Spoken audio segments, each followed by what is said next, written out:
Hello and welcome back to the Canaries Chat channel. Today we have another transfer update video. Tiny little bit on the outgoings, but predominantly it will be spent on the incomings, or should I say incoming. So firstly, still lots of talks around Josh Sargent moving away. The £16 million price mark has kind of raised the attention of certain clubs as Burnley and Leeds, but nothing official has come in yet. Leeds are looking at Muniz again from Fulham. So if they get him, I can't see them going back in for Sargent or anything like that. So Burnley could start leading that race. And then just lastly, Sainz Porto is basically hugely escalating now. It's looking very promising that this will get sorted in the next by the end of this week, is what is being talked about. There's plenty to be still sorted, but it does look like that £13 million plus add-ons will be what secures his services for Porto.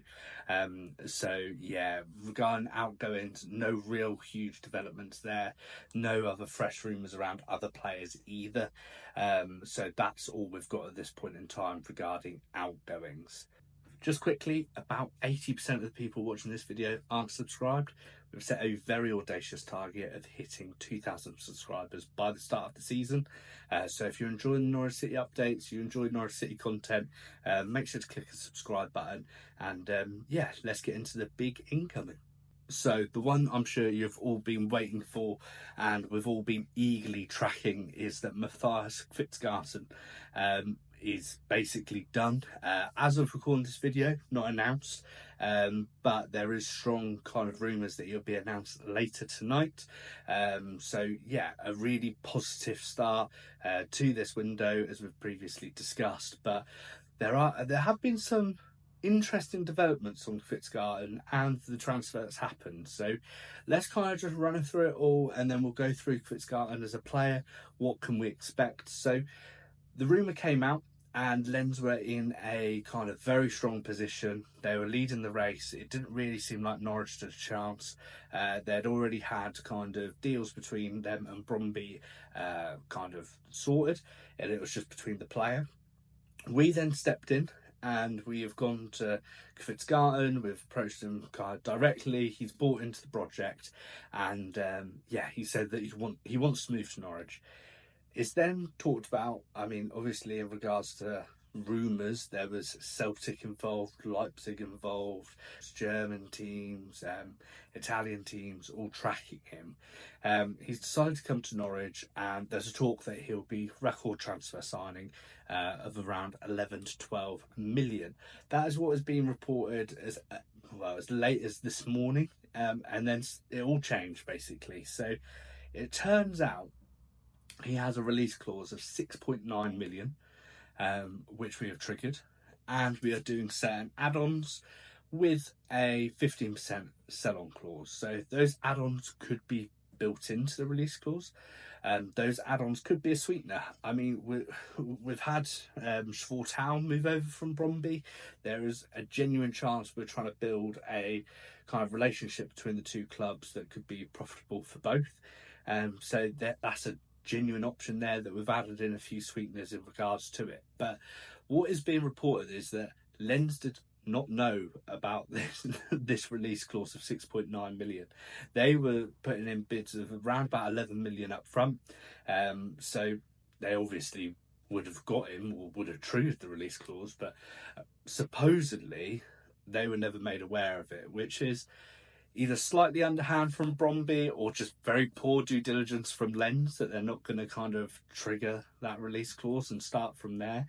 But the thing is, Kvistgaarden wanted Norwich, which is absolute result. Fair play to Ben Napper and Lee Dunn as well, who have got this over the line, because they're the ones that have obviously realised there's big opportunity there to go and get him, that they were stalling on both sides around Bromby and Lens, and we've kind of swooped in there, got our man, and yeah, absolutely superb bit of business considering the clubs he was linked with, considering his market value. Like we can't just go off websites as gospel, but his market value is around that 15 million euros. So the fact we're getting him for 6.9 million with some add-ons, very good business in my opinion. But In regards to Kvistgaarden, 23-year-old, right-footed, he played striker predominantly last year. He has played as a winger, and he can play as a 10. So he can play anywhere in that forward line, whether it's in the three behind a striker or as the main striker himself. Pinken reporting saying that he is one of our winger targets. So if Sargent was to leave, we could go out and get another striker. For me, it feels a little bit odd when we've seen how good he can be at striker that we had decided just to not bother with that, and we'd kind of persevere with Cernak. In my opinion, Kvistgaarden is a very good finisher, so he needs to be playing at striker. But that's what the Pinken are reporting. Again, not gospel, but it is what they are reporting. 17 goals, 5 assists in the league last year, and the year before he had 18 appearances, 8 goals, 5 assists, and he's also played in European competitions as well. So a lot of pedigree for a 23-year-old, having that European exposure as well, and clearly just very, very good at finishing, and cemented his place in that first team. There was a tweet, what was it was maybe about a year and a half ago, from Bromby saying around like Sportown, Kvistgaarden, they're two of their biggest talents that they have at the moment, and we've gone and got them both, which is an absolute steal. I think Sportown is an unbelievable player. I expect him to carry on developing this year, and his link-up play that I've seen in the videos with Kvistgaarden is very good. So I think that's a real, genuine, exciting prospect, having those two playing with each other again. In regards to his career, he's always been at Bromby. He's come through the academy, and yeah, has started cementing himself.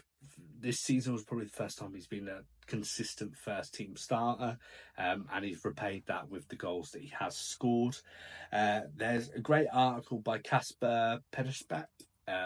Apologies if I got your pronunciation wrong there, but yeah, he talks about how he's changed his game a lot. He was kind of a player that was taking a lot of shots in a lot of kind of difficult positions, a little bit similar maybe to Sainz at the start of this season when he was outperforming his XG, and now he's kind of made it a bit more instinctive, and his outputs have really increased this year, which is one of the big things that has kept on being highlighted. He can score with both feet. You only need to watch one of his montages to see that. But as I kind of alluded in a previous video, there was a lot of people looking at Scandinavian players in January because we had Thorup and that link. And he was one of the ones that kind of stood out to a lot of people, and that is due to his adaptability, being able to use both feet. And I think one of the really important things as well with Kvistgaarden is he's able to produce something from nothing for himself, but also generate opportunities for his teammates. So I think there was some criticisms with Sainz at the start of the season that he was quite selfish with the way that he was playing. Kvistgaarden seems to be now have matured into the game, that he knows when to release the ball and when to have a pop at goal. And he just seems to be a truly instinctive finisher now. You see the goals that he scores, you see the way that he addresses the ball.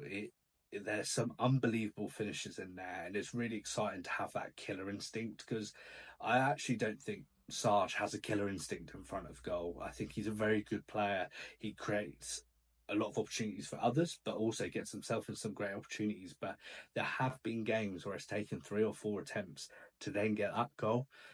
If we have someone that maybe only takes 2 attempts to get that goal, that the possibilities are endless. But we don't want to get too carried away, even though I definitely will. But I think it's a really shrewd bit of business to address that attacking issues that we could have had. In regards to like the way he plays, he's extremely technical.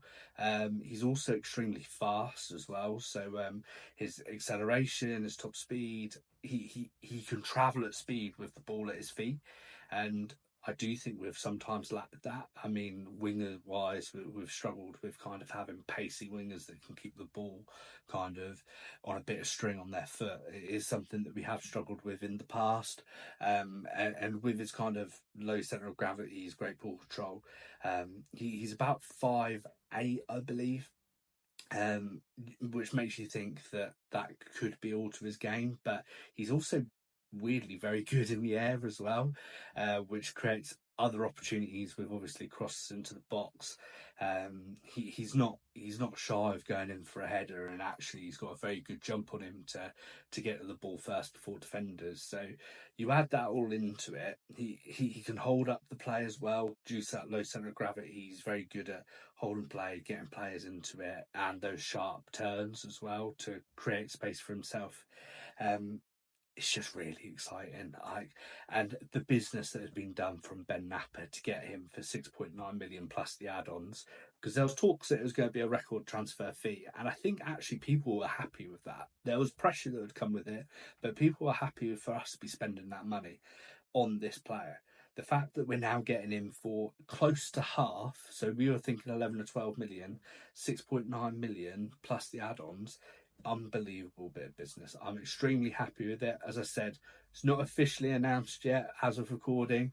There's a potential by the time this video goes up that has been announced.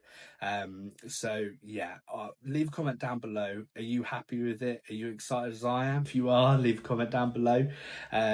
Was there anything else that you knew about Kvistgaarden? Leave in the comments as well.